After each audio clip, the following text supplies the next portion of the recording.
2 days before New Year's Eve, I woke up early and drove to the farmer's market. I picked the freshest produce I could find, filling a large woven basket before heading home. Then I started cooking my daughter Samantha's favorite dishes: roasted chicken with herbs and lemon, and creamy mashed potatoes. The whole house was filled with the warm aroma of roasted garlic and thyme. My heart fluttered with excitement. I spread the tablecloth, fluffed the sofa pillows, and sat waiting, my eyes fixed on the door like a child waiting for Santa Claus. Samantha had just finished her first full-time job after graduating from college. She insisted on working until the very last day of the year to make a good impression on her boss. Around 7 p.m., the front door opened. I jumped to my feet, smiling wide, my arms already open for a hug. But Samantha didn't even look at me. She went straight into her father's arms, Zach's arms practically leaping into them. "Dad, I got a $3,000 bonus this year." Zach's face lit up like a Christmas tree, his eyes glowing with pride. He patted her head gently. "That's my girl. I'm so proud of you." Right then, my in-laws, Harold and Beverly, rushed in, their faces glowing with delight. "Samantha, you're the pride of this family," Beverly said admiringly. I stood off to the side, watching them all gather around her. Of course, I was happy for her, but still, there was a quiet ache inside me, the feeling of being forgotten. After all, I was the one who had raised her. I stepped forward, smiling, and took her hand. "You've had a long day. Are you hungry? I made your favorite dishes. I can heat them up for you." She didn't even glance at me. "Mom, can you stop asking stupid questions?" she snapped, visibly annoyed. Then she bent down, unzipped her suitcase, and pulled out a stack of neatly wrapped envelopes, placing them proudly on the coffee table like she was about to announce the winners of a contest. At that moment, Zach's younger brother, Hanson, and his wife, Emily, walked in. Their eyes immediately landed on the envelopes. "Wow, Samantha, looks like you're doing great," Hanson said, genuinely impressed. "I'm guessing those are gifts for everyone. That's really thoughtful." As soon as Samantha saw Emily, she jumped up and hugged her tightly. "Aunt Emily, I missed you so much." I froze. In that instant, I understood everything. My daughter could treat anyone like family, anyone except me. As everyone gathered around her, Samantha cleared her throat and smiled brightly. "To thank you all for your support this year, I got a little something for each of you." She handed her father a Visa gift card worth $1,000. Each of her grandparents received a $300 spa voucher. Her uncle and aunt each got a $200 gourmet grocery card. I didn't move. I just watched her hand out the gifts one by one, smiling with pride. Emily nudged her gently and whispered, "Sweetheart, I think you forgot someone." Samantha tapped her forehead playfully, pretending to remember. "Oh my gosh, you're right. I think there's one more in my bag." Relief washed over me. So she hadn't forgotten me after all. Maybe she had saved mine for last. Maybe it was something special. I reached out my hand just as Samantha bent down, picked up our little dog, Coco, and nestled her in her arms. Then she tucked the last envelope into Coco's sweater and said sweetly, "This one's for you, Coco, for being such a good girl this year." I stood there frozen.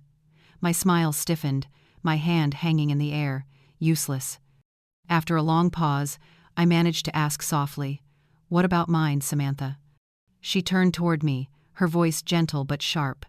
"Mom, you're home all day. You don't work. You have no idea how stressful my job is. Sure, you cook and clean, but that's your choice. You didn't help me with anything important. Why would I give you a gift?"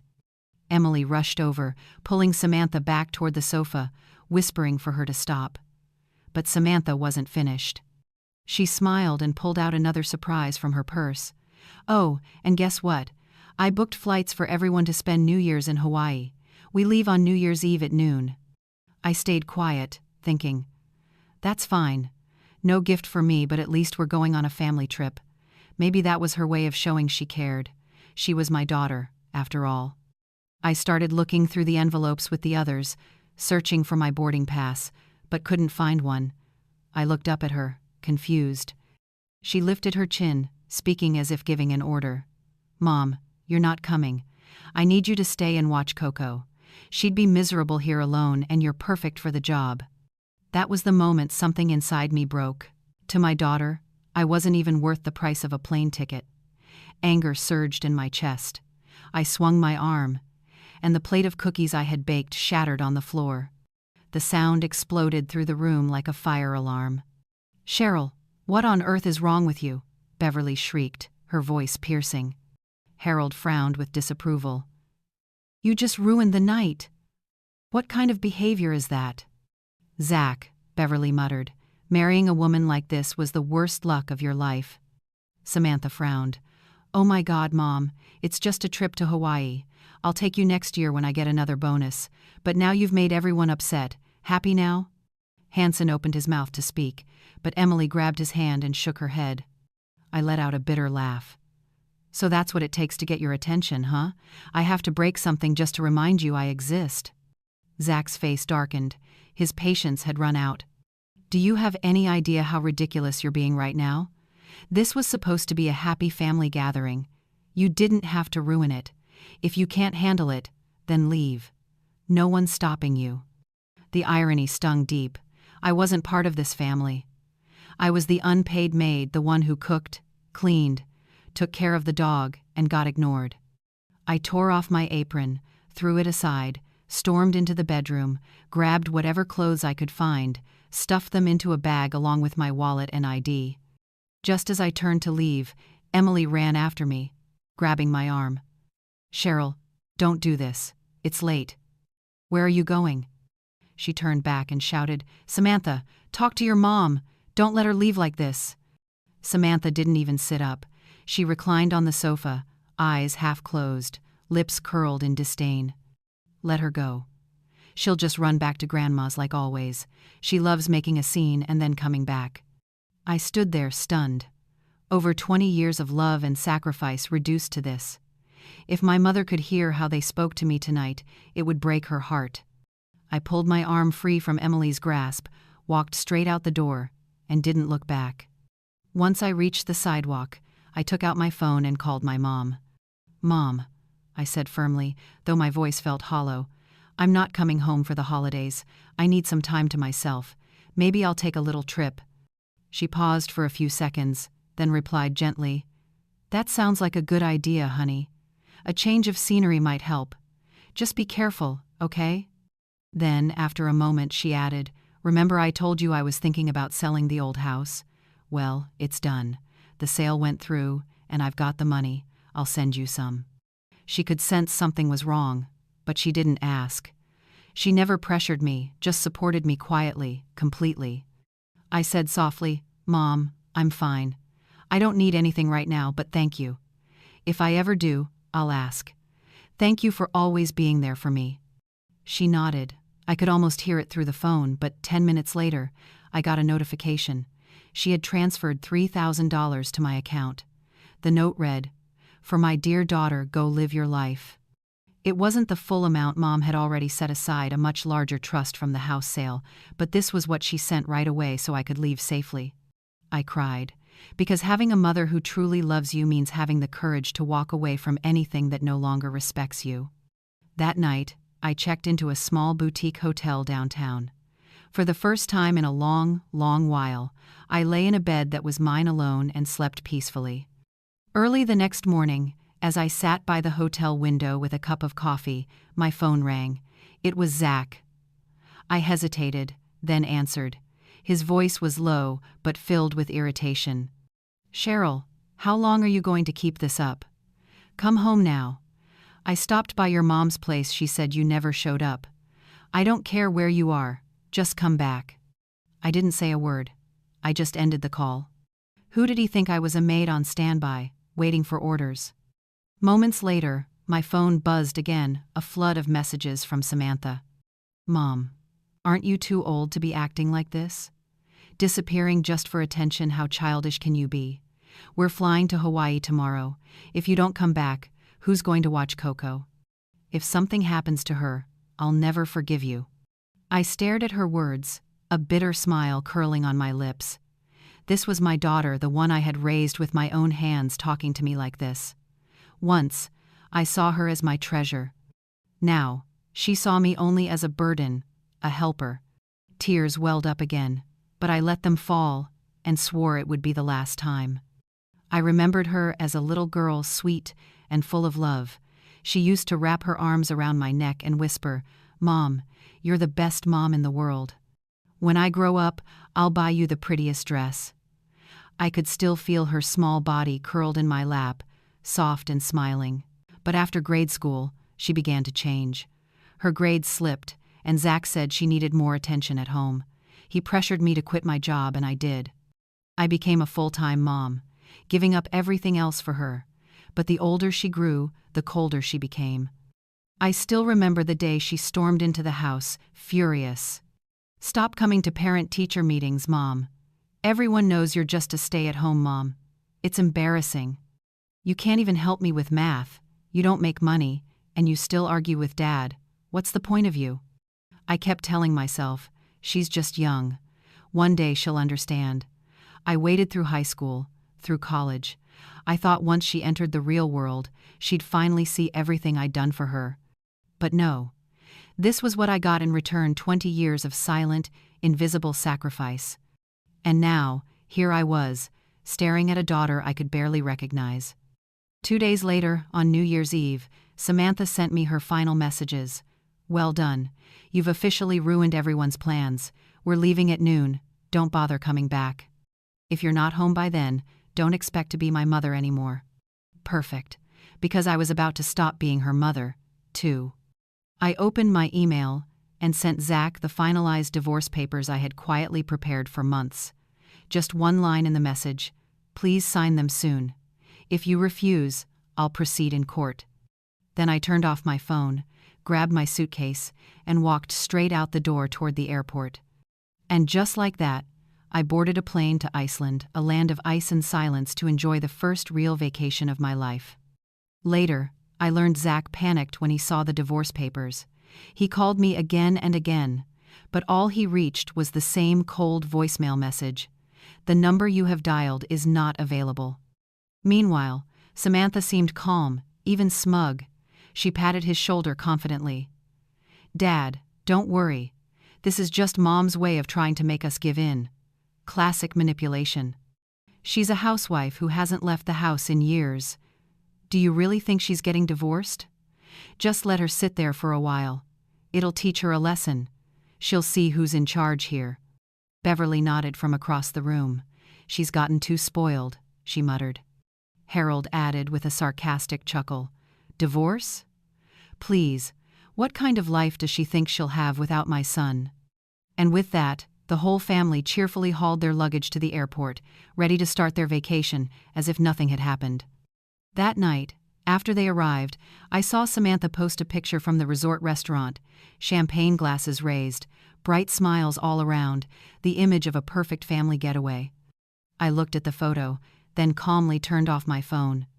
Meanwhile, I was sitting around a crackling bonfire in the Icelandic snow with a group of new friends, all bundled up in thick coats, clinking beer bottles, laughing freely.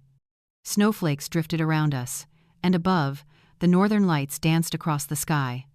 No obligations, no roles to play, just freedom, the kind I hadn't felt in 20 years. I let out a quiet laugh and whispered to myself, "Being young is nice, but being free? That's better." I took a few pictures of the aurora and posted them on Instagram with a short caption, "Feels like a dream. You only get one life, live it for yourself." Less than a minute later, I received a new voicemail notification. It was Samantha. Her voice was sharp, furious. "How could you do this? Are you using Dad's money to go on a solo vacation? I've worked all year and barely saved a dime, and you're just out there spending freely. Do you even care about anyone but yourself? You're so selfish." I didn't listen to the rest. I deleted it. But she was right about one thing. I was being selfish, and for once in my life, it felt good. To breathe. To live on my own terms. I only regretted not doing it sooner. Then I posted another photo, my boarding pass for a flight to Norway. The caption read simply, "Next stop brighter still." That was the moment Samantha finally broke. She started calling non-stop, leaving frantic messages demanding answers. Why did you run away? Why are you wasting money? Why are you acting like a child? I didn't answer a single call. In the end, I blocked her number. Later, I found out she changed her flight and cut her Hawaii trip short from 7 days to 2. The next evening, she burst into my mother's house and broke down crying in the living room. Grandma, Mom's so selfish.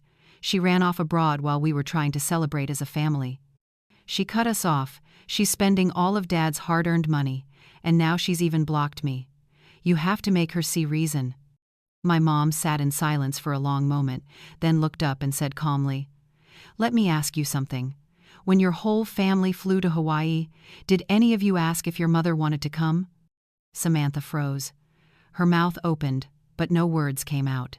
Zach jumped in quickly, trying to smooth things over. "See, you've got it wrong. Cheryl said she didn't want to go. She was just trying to save money." My mom let out a dry, sharp laugh. "Funny, you just said she was spending too much, and now she's saving. Which is it? Let me make something clear: you don't get to bully my daughter. She has me, and with my support, she'll never need anyone's pity or your crumbs." Then she stood, pointed at the front door, and said in a steady voice, "Out." Zach and Samantha left, their heads bowed, shuffling silently out of the house. Sitting in the car, Zach suddenly frowned. "Wait a second," he said. "Didn't your mom say she wanted to sell the old house? From the way she talked today, she probably already did. And if that's true, then she must have given all that money to your mother." Samantha's face went pale. "What? Grandma sold her house? That place was worth a fortune. Don't tell me Mom used that money to file for divorce and run away. No way. We have to get that money back."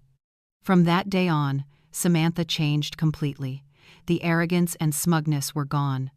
She texted me every day, asking how I was feeling, whether I was happy, how the weather was, and when I planned to come home. She thought that with a few sweet words, I'd soften up like before.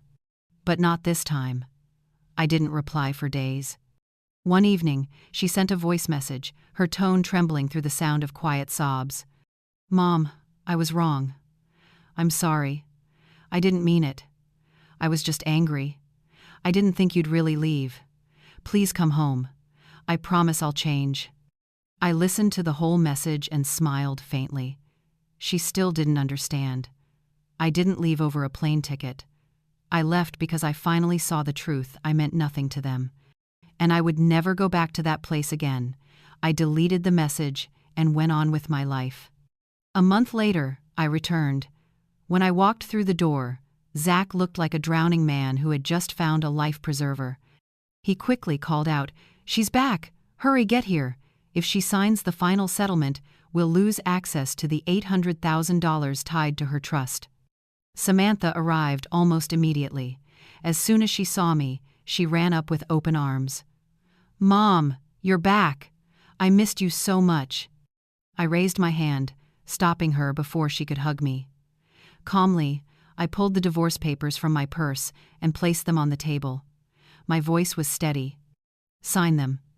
Keep the house, the car, and the daughter. I don't need anything." Zach's smile vanished. His face went pale. "Cheryl, how can you do this? Do you have any idea how hard I've worked for this family? You've lived comfortably at home for 20 years, and now you want to throw it all away because you feel left out? Is that really worth ending a marriage?" I met his eyes coldly. "You think being a housewife is easy? You think Samantha turned out like this by accident?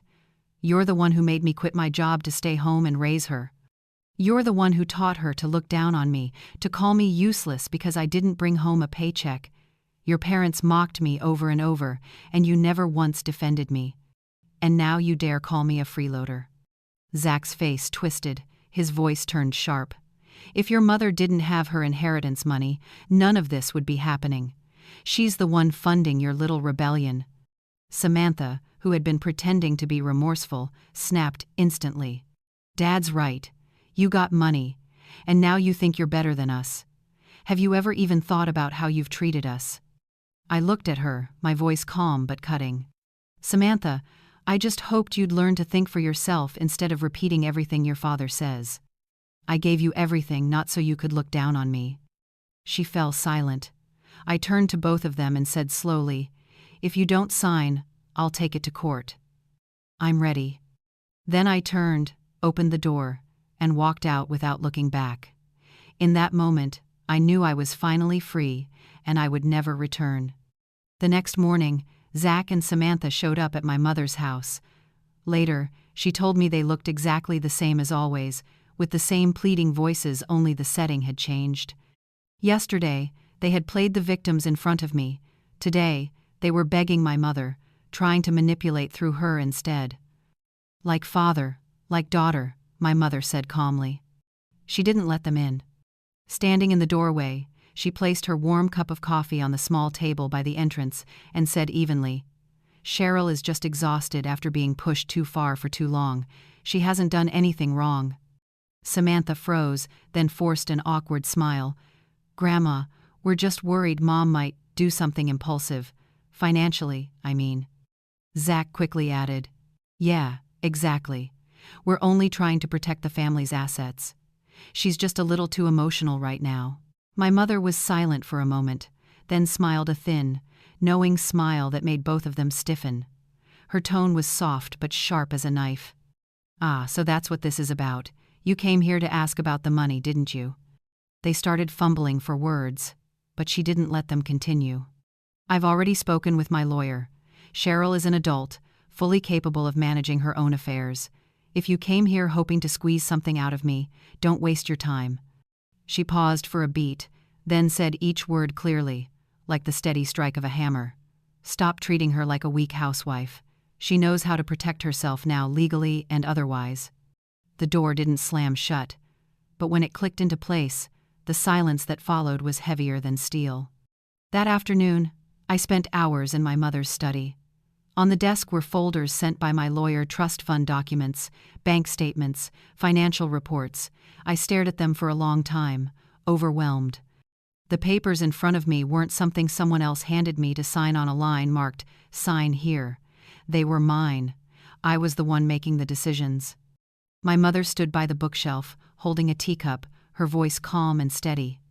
"This money was originally meant for your future, to make sure you'd always have something to rely on. But it seems you need it now." She walked over, sat beside me, and placed her warm, fragile hand on mine. "Your father and I realized too late that we should have protected ourselves sooner. By the time we learned that, it was almost too late. But you, my dear, you still have time." A lump rose in my throat, but my eyes stayed dry. The pain was too deep for tears. I picked up the pen. I wasn't signing an insurance policy for Zach, or a bank guarantee, or a joint property document. I signed my own name for myself. I was the sole owner of that trust fund, and my hand didn't tremble. That day, I did a lot of important things. I froze all joint accounts with Zach. I opened a new account solely under my name. I updated my will and removed both Zach and Samantha from any financial access. I emailed Janet, my best friend from college, and now my lawyer, with detailed instructions to proceed with the divorce. Janet had the mind of a legal encyclopedia and the loyalty of a sister. I called my financial advisor and activated enhanced verification. No transaction could be made without my direct approval and signature. A week after finalizing the financial separation, Samantha reached out again. Her voicemail sounded light and sweet, as if nothing had happened. "Mom, you're amazing. Iceland and Norway just by yourself. I really admire that. Maybe next time we can go together?" I didn't reply. The next day came another message, more tense. "Mom, things aren't great right now. My company's downsizing. I might be out of work for a while. Can I stay with you for a bit?" I still said nothing. I wanted to see how far she'd take it. 2 days later, she sent a picture of her maxed-out credit card statement, along with the message, "My card hit the limit. I wish I hadn't spent so much. I miss you, Mom." I almost laughed. "Do you miss me or my money?" I knew this playbook by heart, the tears, the apologies, the guilt trips, then the requests. If I gave in even once, the cycle would begin again. I ignored her, but I saved every message and voicemail, took screenshots, and backed everything up because I knew the remorse phase would turn into manipulation. Sure enough, on the 5th day, she called. The moment I picked up, her voice trembled. "Mom, I can't take it anymore. I fell down the stairs in front of my building today. Nobody helped me. I was lying there, and all I wanted was to call you." I said nothing.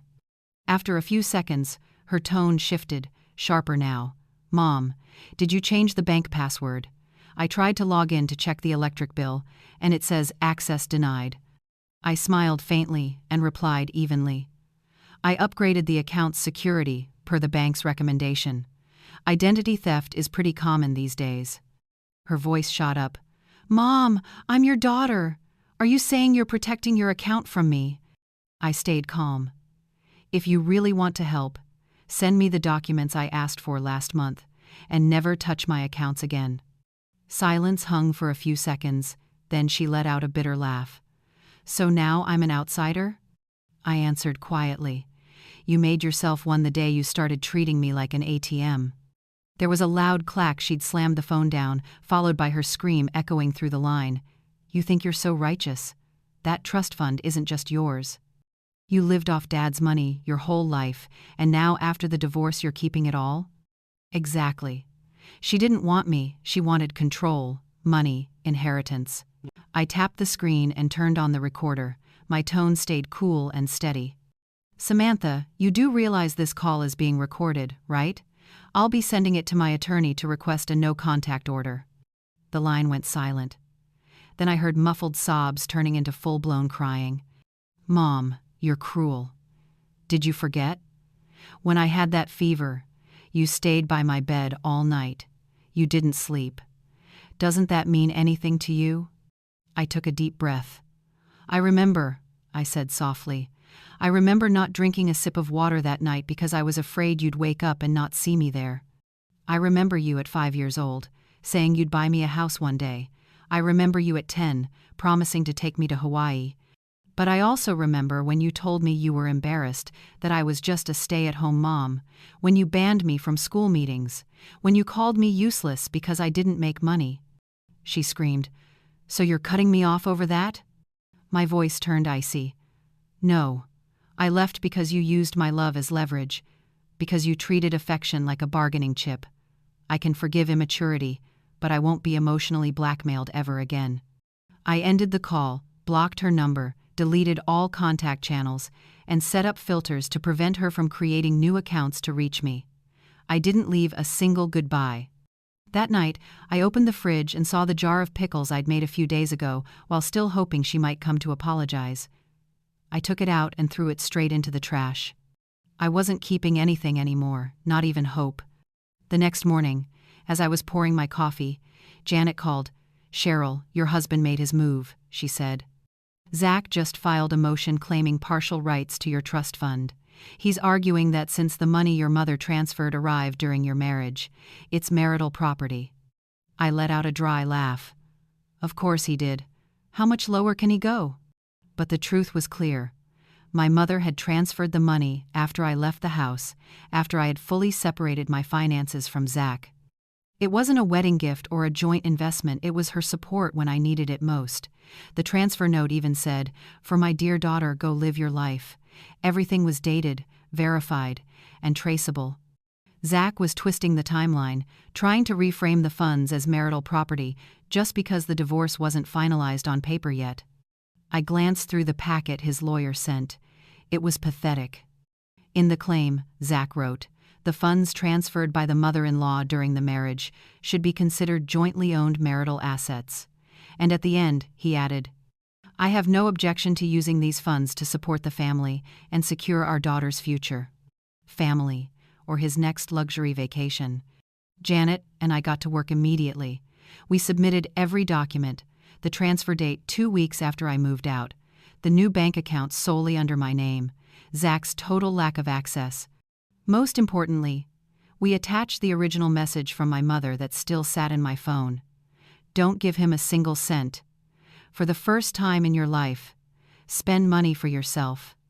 This wasn't a financial fight anymore. Zach wasn't afraid of losing the marriage. He was afraid of losing control.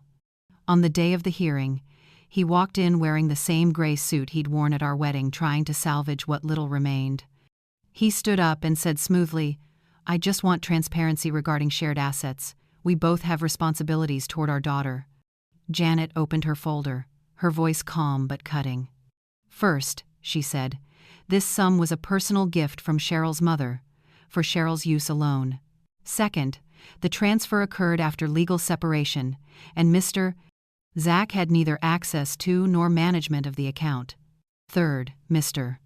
Zach has a documented history of financial misconduct, loans, unauthorized transfers, and actions that severely undermined trust within the marriage." She slid the documents across the table. Inside were screenshots of bank records, the transfer note from my mother, the preserved message thread, and most damning of all, the loan contract Zach had once forced me to sign, thinking I hadn't read the fine print. I heard his breathing hitch across the table. He hadn't expected me to keep the receipts. He hadn't expected the papers he once shoved in my face would one day become the very evidence used against him in court. The judge, a woman in her early 40s with a piercing, cold gaze, skimmed through the file, then looked up and said simply, "It's clear this money was a personal gift transferred after the parties had separated. Mr. Zach has no legal right to these funds." That short statement, though calm, carried the weight of a gavel's strike. "Zach, don't touch my money." When we stepped out of the courthouse, Janet handed me a cup of coffee. We stood on the stone steps, watching Zach argue furiously with his lawyer. Janet smiled. "Do you know what he's really afraid of?" I took a sip and said, "Enlighten me." She grinned.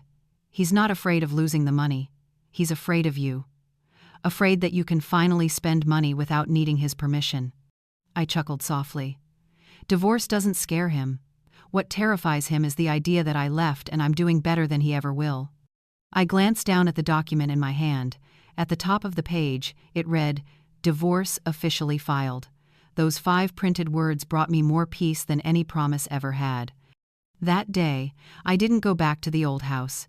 Instead, I stopped by the city library and filled out a volunteer application form.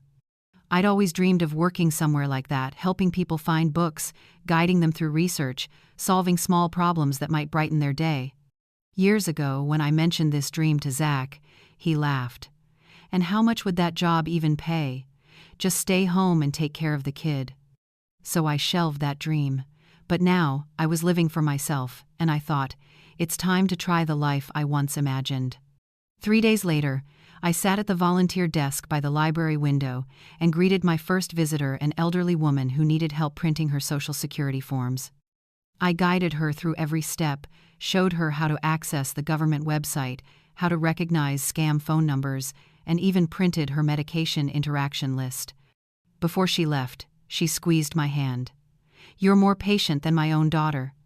I smiled but said nothing.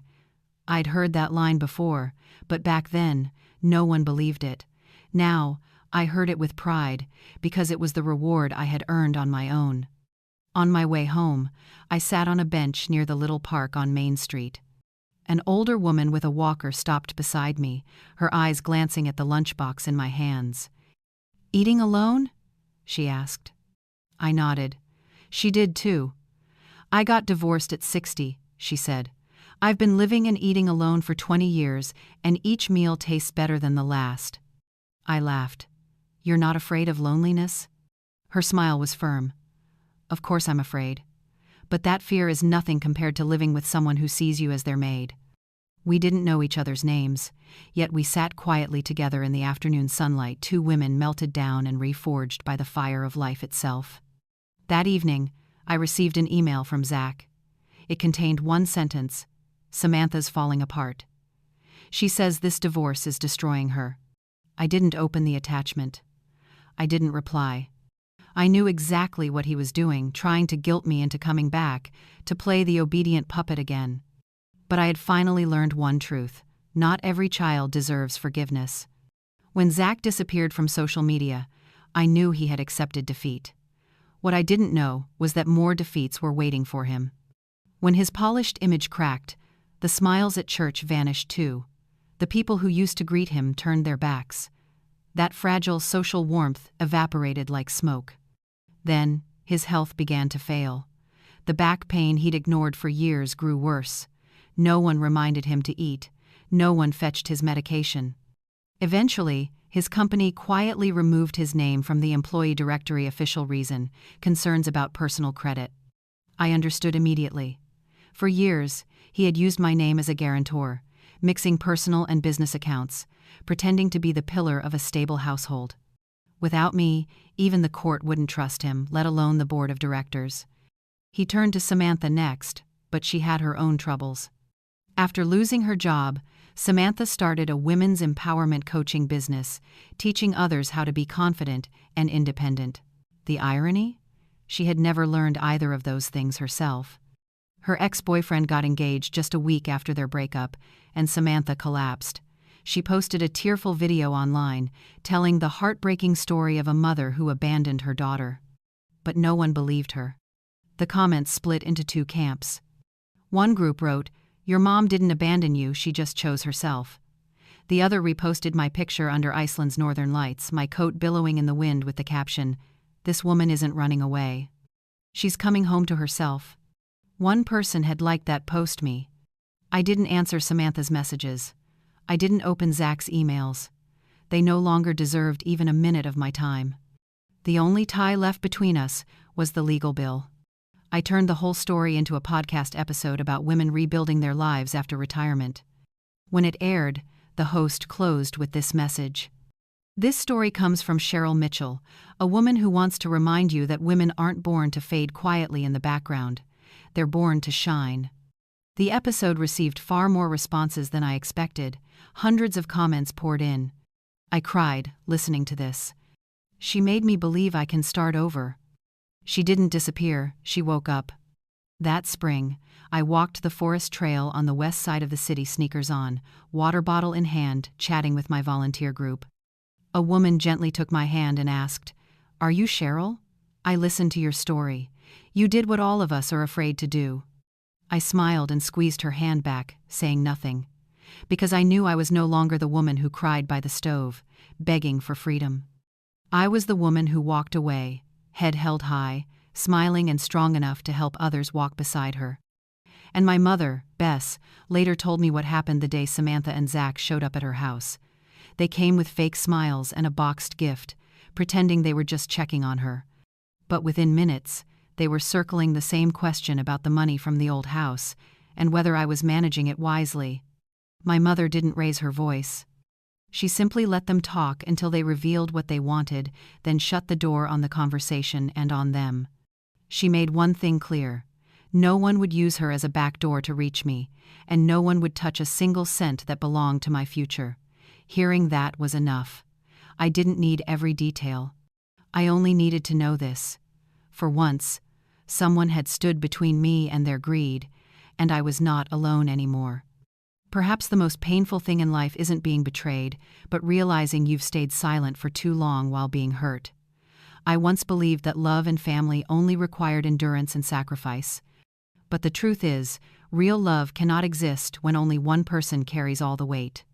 Learning to let go isn't always about losing someone, it's about finding yourself again, a stronger, wiser version who knows how to stand guard over her own heart. Now, I no longer live in rooms filled with silence and tears. I live in the peace that comes from choice, the choice to love myself, the choice to start over, and the choice to believe that happiness still belongs to those brave enough to rise again. And what about you? Have you ever had to let go of a relationship in order to find yourself again? Share your story in the comments. Someone out there might need to hear it today. And if you'd like to walk with me through more stories about family, trust, and renewal, stay here so we can keep learning, together, how to love and forgive, starting with ourselves.